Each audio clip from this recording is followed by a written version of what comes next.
చూస్ country delight, live better. ఇప్పుడే country delight app ని download చేసుకోండి. I think you are so blessed ma'am, ఎందుకంటే సావిత్రమ్మతో వర్క్ చేశారు, గ్రేట్. అది అంజలిదేవి గారితో వర్క్ చేశారు, శారదమ్మతో వర్క్ చేశారు, వరలక్ష్మి గారు, జీవరలక్ష్మి గారు యాజ్ ఎ డాటర్ గా. గ్రేట్. అసలు ఎన్ని మెమరబుల్ మూమెంట్స్ ఉంటాయి వాళ్ళతో. అది చెప్పలేని ఒక ప్రయాణం. అది మీరు అన్నారు కదా, వెనక్కి తిరిగి చూసుకుంటే మీకు ఎలా ఉంది అంటే ఒక ఆయాసం లాగా వచ్చేస్తుంది అనమాట. అన్ని సినిమాలు, అన్ని ప్రదేశాలు, వెళ్ళని ప్రదేశం లేదు. అంటే నేను అనేది సౌత్ ఇండియాలోని టోటల్గా ఎక్కడ ఒక ప్లేస్ నేను వదిలేశాను షూటింగ్కి వెళ్ళకుండా, ఆ చోటు మిగిలిపోయింది అనేది లేదు. అప్పట్లో అంతా మీకు తెలుసు, ఊటీ కానీ, కొడైకెనాల్ కానీ, కుట్రాలం కానీ, శివసముద్రం కానీ, రాజమండ్రి కానీ,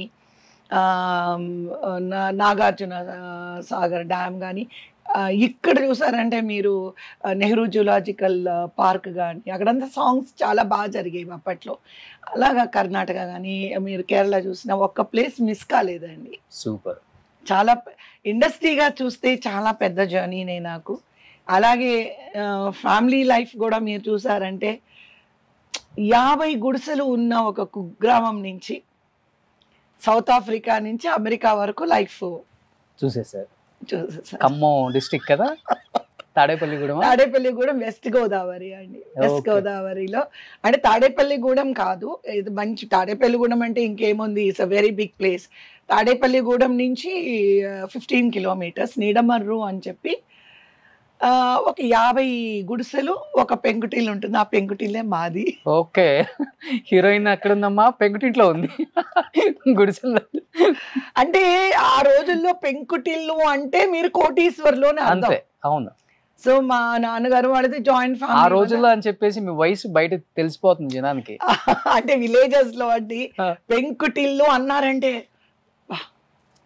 చాలా డబ్బున్న వాళ్ళు వీళ్ళు అని ఆ రోజుల్లో అట్లా ఉండేదన్నమాట.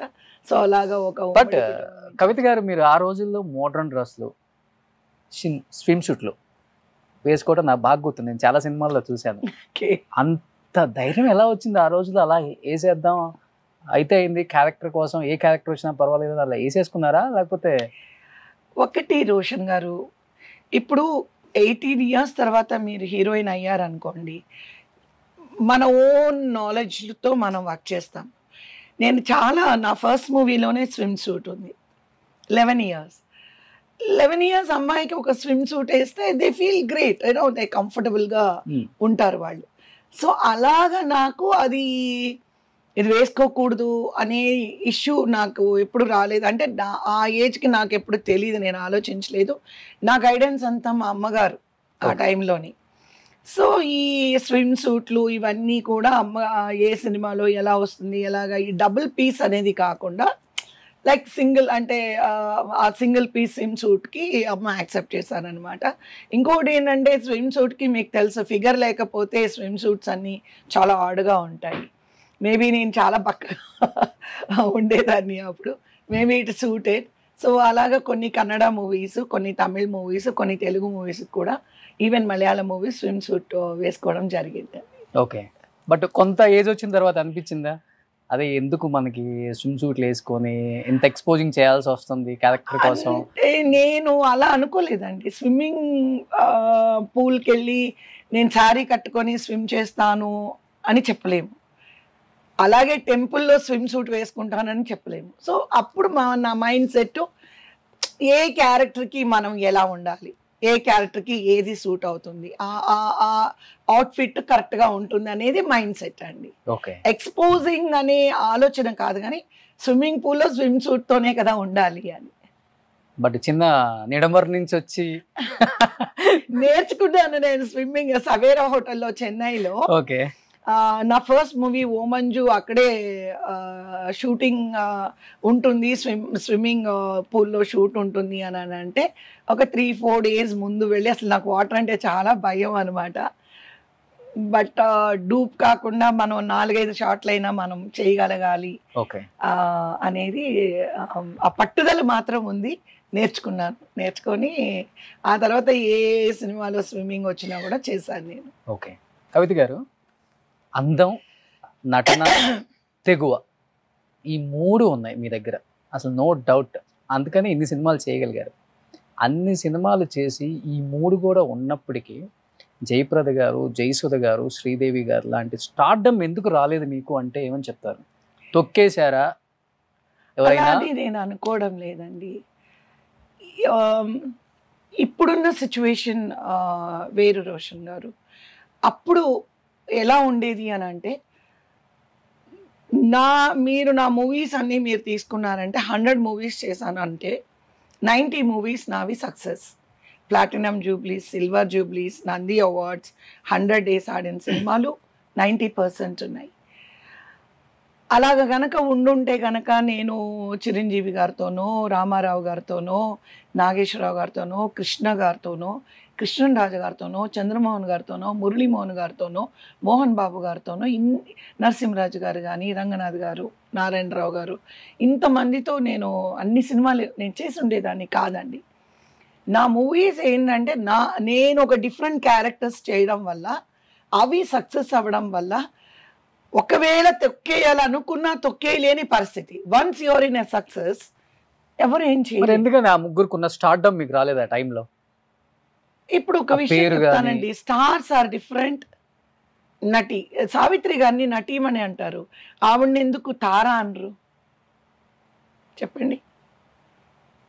సావిత్రి గారు ఒక నటీమణి, అలాగా కవిత ఒక నటీమణి. కవిత స్టార్ అనేది మరి ఏ విధంగా డిఫరెన్స్ చేస్తారో నాకు తెలీదు. నేను నటిగానే ఎక్కువ గుర్తింపు తెచ్చుకోవాలని అనుకున్నాను ఆ రోజుల్లోని. ఆ గుర్తింపు నాకు కరెక్ట్గా వచ్చింది. ఇంకొకటి మీరు అన్నదానికి నేను ఆలోచిస్తే అర్థం చేసుకున్నది ఏంటంటే, ప్రతిదానికి ఇది ఒకటి ఉంటుంది. కరెక్ట్గా జయప్రద గారు, శ్రీదేవి బాంబేకి షిఫ్ట్ అయ్యారు. జయసుధ గారికి మ్యారేజ్ అయింది. వాళ్ళ ముగ్గురు తర్వాత నాది 4వ ప్లేస్, 4th ప్లేస్లో నేను ఉండేదాన్ని. కరెక్ట్గా నేను ఫస్ట్ ప్లేస్కి షిఫ్ట్ అవుతున్నాను, మా బ్రదర్ యాక్సిడెంట్లో చనిపోయాడు. నాకున్నది ఒకే ఒక బ్రదరు, అక్క, నేను, తమ్ముడు, చెల్లి. ఎప్పుడైతే మా బ్రదరు అలా చనిపోయాడో మా మదరు ఇమ్మీడియట్గా నన్ను యాక్టింగ్ ఆపేయమన్నారు. ఓకే, నేను రాలేను, నేను ఎక్కడికి తీసుకువెళ్ళలేను. నేను కూడా 1 ఇయర్ చాలా అంటే మెంటల్గా చాలా సిక్ అయిపోయాను.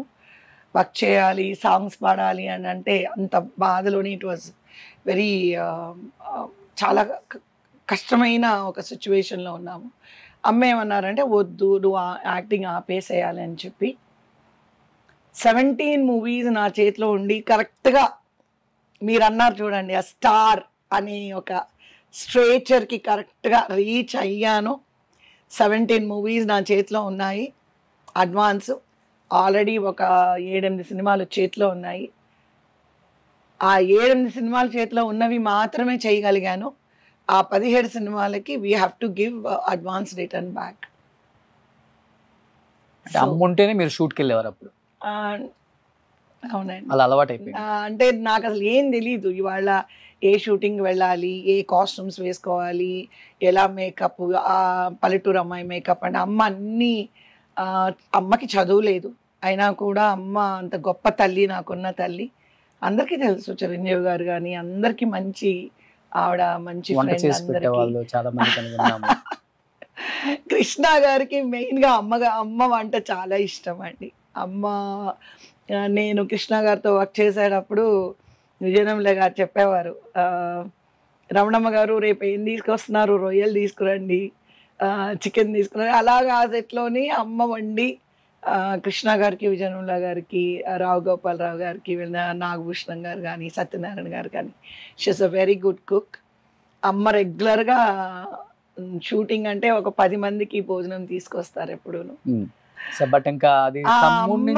అమ్మ ఇంకా నేను ప్రతి ఒక్క అడుగు మనుషులు ఏమంటామని అంటే, మనం రోజుకి ఇన్నిసార్లు ఊపిరి పీల్చుకుంటాం అంటారు కదా, ఆ ప్రతి ఊపిరి నాకు మా అమ్మగారే అని నేను చెప్పగలను. ఓకే. సో అమ్మ ఎప్పుడైతే ఇలాగంటేనంటే ఇమ్మీడియట్గా నాకు 20th ఇయర్ అనుకుంటాను, 21st ఇయర్లోనే నాకు మ్యారేజ్ అయిపోయింది. సుమన్ టీవీలో మీ పర్సనల్ అండ్ బిజినెస్ ప్రమోషన్స్ కోసం కింది నెంబర్కి కాంటాక్ట్ చేయండి.